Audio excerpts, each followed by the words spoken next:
నెల్లూరు జిల్లా వింజమూరులో ఉన్నాం ఇప్పుడు. ఇక్కడ ఎమ్మెల్యే పనితీరు ఎలా ఉంది చెప్పండి పెద్దరా, మీ పేరు? ఎమ్మెల్యే పనితీరా మామూలుగా కొన్ని విషయాలలో అటు ఇటుగా ఉన్న ప్రస్తుతం సమర్థంగానే ఉందనుకుంటున్నాం.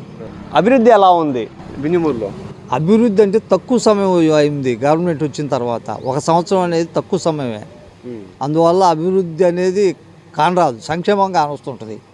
సంక్షేమం చేతిలో నుంచి ఇచ్చేది, అభివృద్ధి అనేది దీర్ఘకాలం అయింది. అది ఒక 5 ఏళ్ల ప్రణాళిక రోజు కానొస్తుంది. ఇప్పుడు మీరు సంతృప్తిగా ఉన్నారా? సంతృప్తిగానంటే ఇప్పుడు ఈ సమయానికి అనుకూలంగా సంతృప్తిగా ఉండవు. 1 సంవత్సర కాలమానం కాబట్టి ఆ కాలమానానికి అనుకూలంగా సంతృప్తిగా ఉండవు. ఇంకా పెరిగే కొద్దీ అభివృద్ధి కానరాకపోతే వ్యతిరేకత వచ్చేస్తుంది.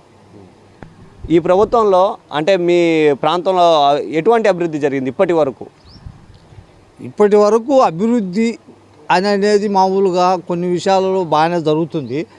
మామూలుగా రైతులకు సంబంధించిన దాంట్లో మామూలు ఈ ఏరియాకు కొద్దిగా ఏంటంటే అనావృష్టి మామూలు ప్రాంతం ఇది. దీనికి అనుకూలంగా మామూలుగా మన పామాయిల్ కూడా ఉచితంగానే ఇచ్చిండ్రు, డ్రిప్ ఇచ్చిండ్రు, మొదట్లోనే స్టార్ట్లోనే ఇచ్చిండు. అది అభివృద్ధిగానే తీసుకుంటున్నాం మేము. అది అభివృద్ధిగానే తీసుకుంటున్నాం. అంటే అది అప్పటికప్పుడు తాత్కాలికంగా ఇచ్చేదేం కాదు. అది అట్టగానే కొన్ని స్టాండర్డ్గా అనిపిస్తుంది మాకు.